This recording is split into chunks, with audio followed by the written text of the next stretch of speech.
talking about foreign policy and how the stakes are high for America when it comes to the Ukraine-Russia war, when it comes to the Middle East crisis, when it comes to the saber rattling that is taking place from the Chinese side, and whether there are going to be economic tariffs if President Donald Trump comes to power once again, and what is going to be the fate of the economy of America if these tariffs are implemented on a large scale. Cleo, talking about foreign policy and how do things stand, and most important over here, there has been a lot of talk that has been made by Donald Trump putting forth his stand in no uncertain terms that he is going to resolve the Ukraine-Russia crisis. Now, is it even practical? We're going to find out. I mean, I think that everything will be judged based on what people he gets around him. So last time he had a team around him that was very proactive and very focused on a very wide range of issues, including the Indo-Pacific. That's what resurrected the Quad. That's why India signed all of the defense cooperation agreements right up until the last month of the Trump administration. The last agreement was signed because there was a real focus on distributed partnerships and on the Indo-Pacific. And as was noted before, there were no Russian invasions during that time. There was a concern over how he might react. There was that famous meeting where he had dinner with Xi Jinping at Mar-a-Lago and used during the dinner actually bombed Syria and surprised Xi Jinping with that. So I think that he is banking on, and he's publicly said it, people thinking that he's unpredictable and crazy to have them scale back their aggression.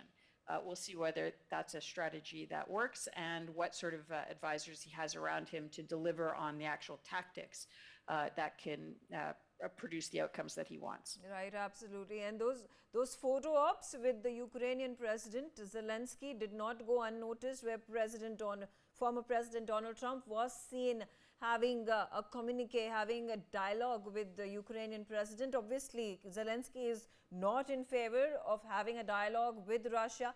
How is that going to happen if one party is reluctant to do so? It's very unclear how this stuff actually will play out. I don't quite understand the mechanisms of what's happened in Ukraine. I don't understand the role of NATO fully, or what the European priorities will be. So I'm not in a position to know what levers they actually have on that one. So we'll see, but it's calculated. The meeting, I think, with Zelensky was calculated to show that he's not against the Ukrainian people. In fact, what he repeatedly says is he just wants the dying to stop.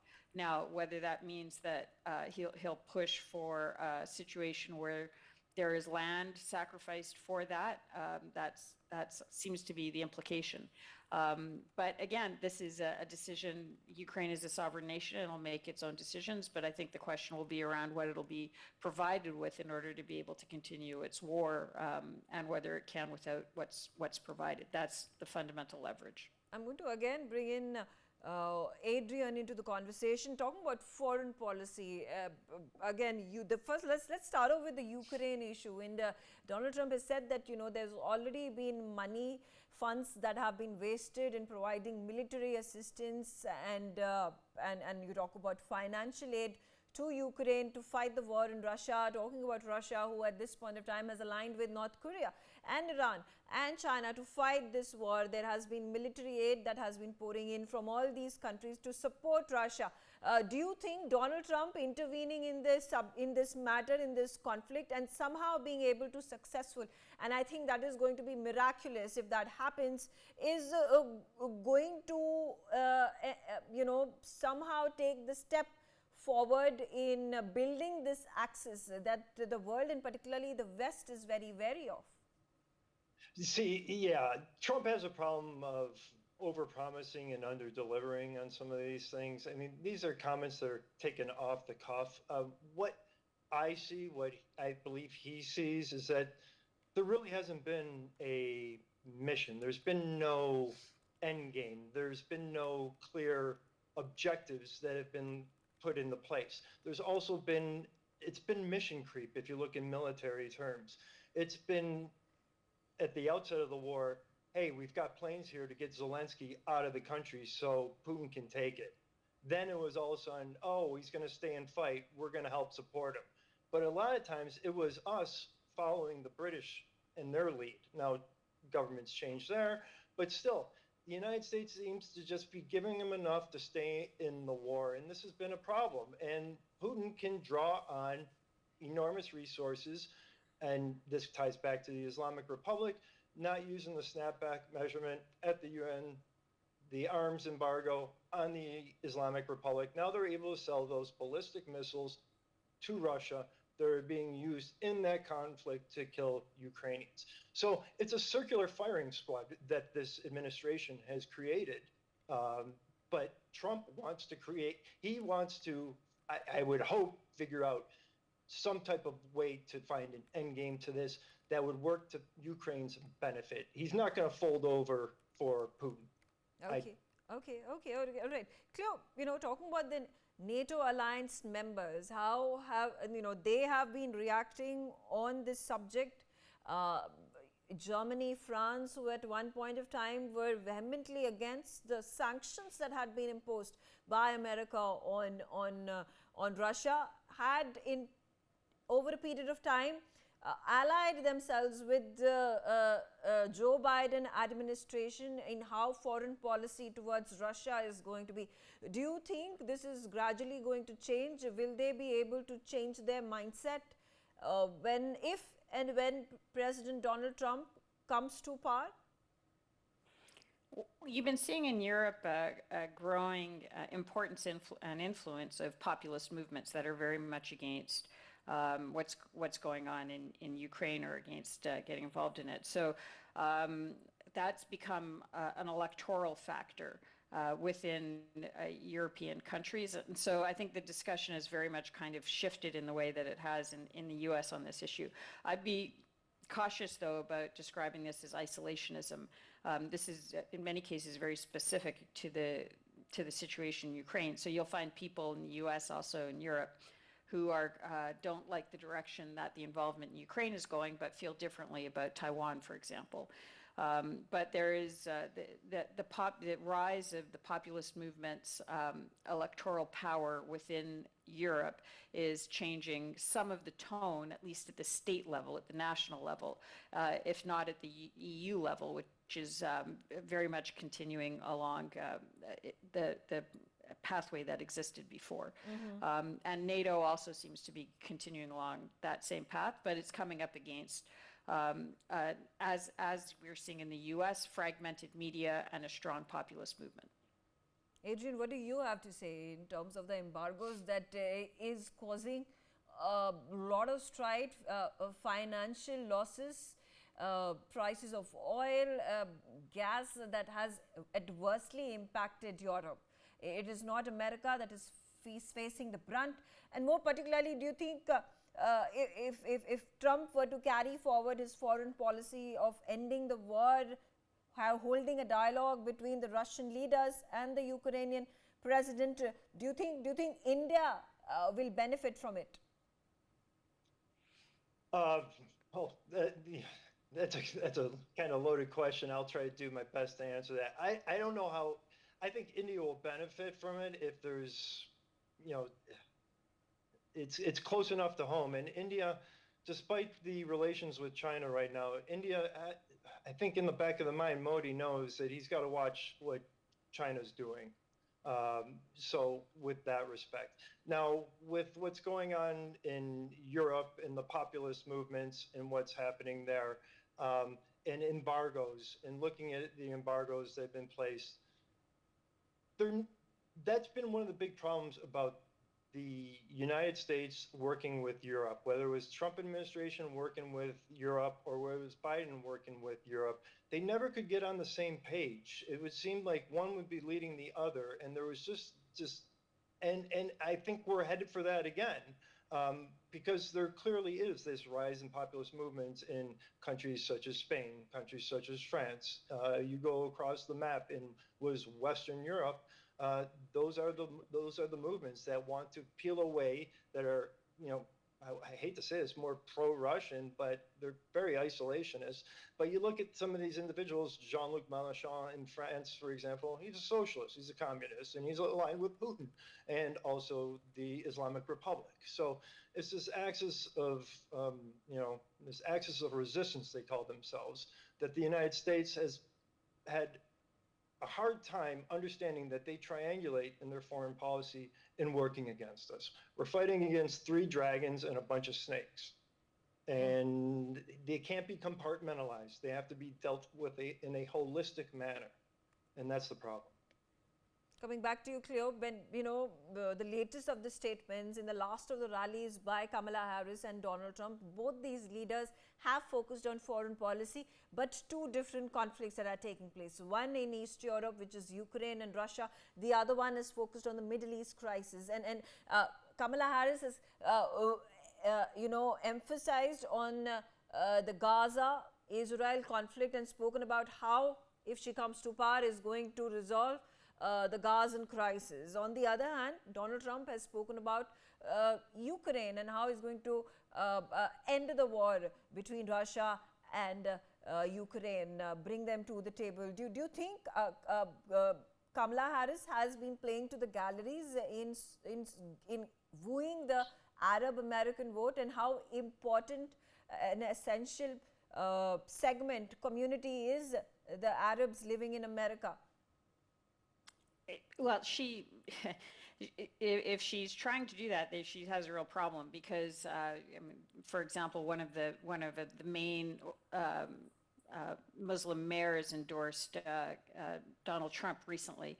It's a very fragmented community, and in fact, there are a lot in the United States. There are a lot of African American Muslims that don't have those roots in the Middle East or in North Africa as elsewhere.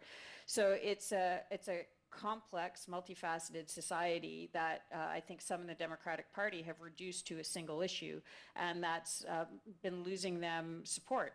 And when that particular sort of Muslim leader talked about endorsement, basically what they want they want community, they want economic development, they want safety in their communities, like other Americans. So I think the pandering hasn't really paid off. This kind of approach to vote bank politics, and we've seen it in India play out, similarly, where you're reducing a community to stereotypes instead of actually talking to them about what their priorities are, and seeing how complex those societies are and how very many different priorities there are. But I would also just say that something that is of great concern to me is that a major threat that deserves mention, of course, is China. So, China killed over 80,000 Americans with fentanyl last year, and probably at least 250,000 since the beginning of the Biden administration.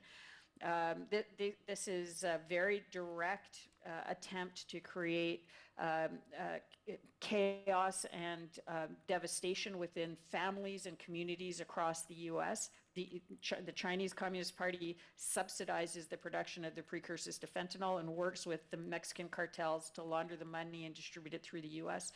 So it would be, I think, more resonant, and this is something that J.D. Vance has done extremely well, actually, to talk about this effect on flyover country, what they, kind of the middle of America, and what that's done to the communities there, and how this links directly back to China. So of all of them, I think J.D. Vance has got his finger more on the pulse of the sort of external attack on the United States that is affecting people right in their family homes.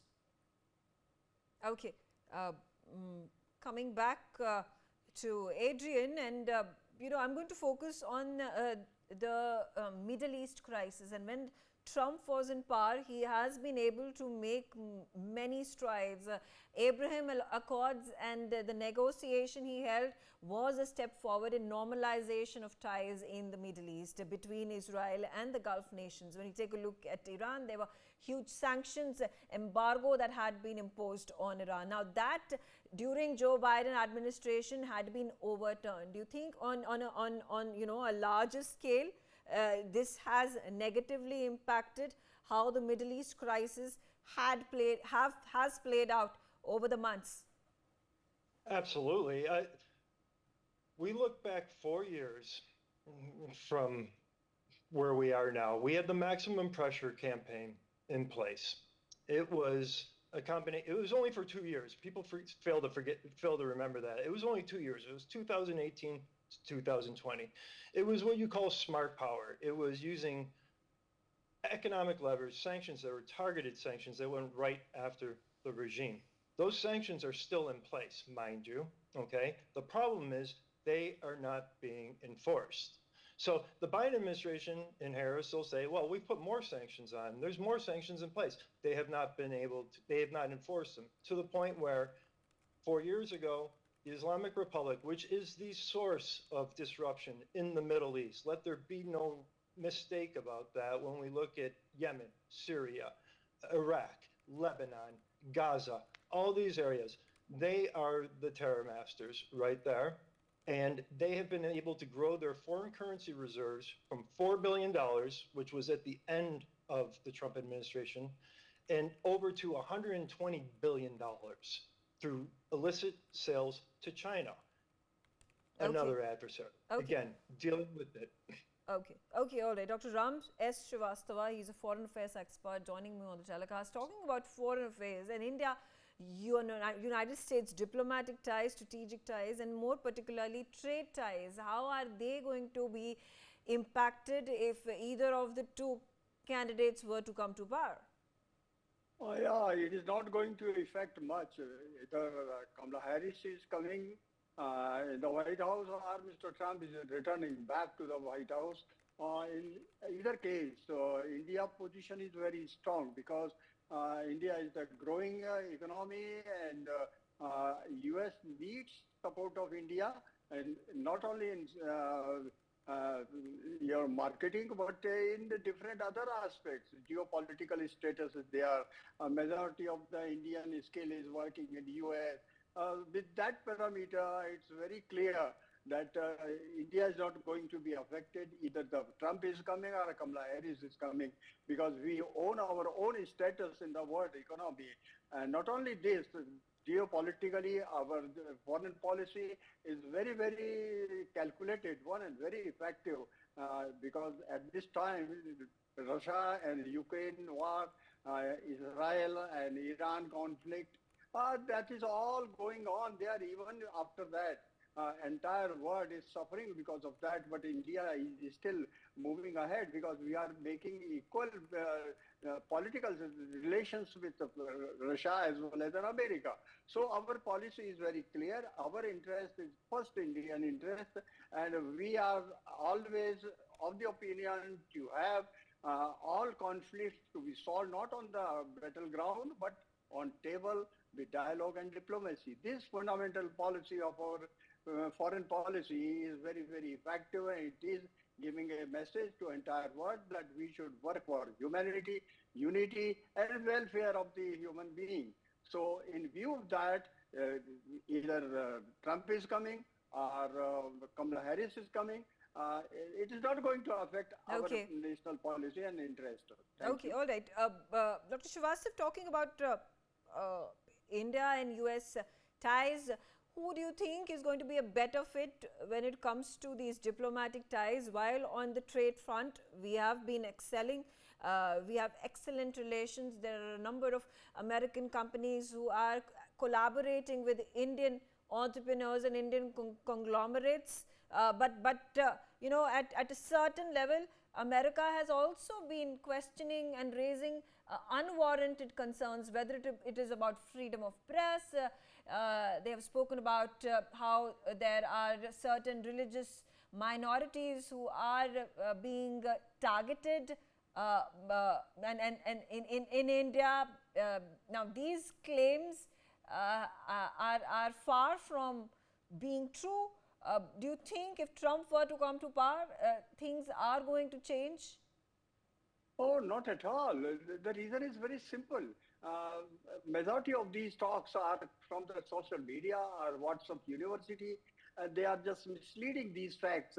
And some of them are being sponsored by the political parties of our own country when they are going abroad and just criticizing the No, but then we have also seen the US State Department and their spokespersons coming out and making these claims. I know that, but they are all just a mirage because they are far away from the actual situation in India. In India, if you find about the minority, they are the happiest in the world. Here, there is no specialized affection to any particular caste or creed. We are all above it. There is one clear-cut example during the COVID time. The vaccine which was supplied to all development procedures, all development benefits are given. Ayushman Bharat,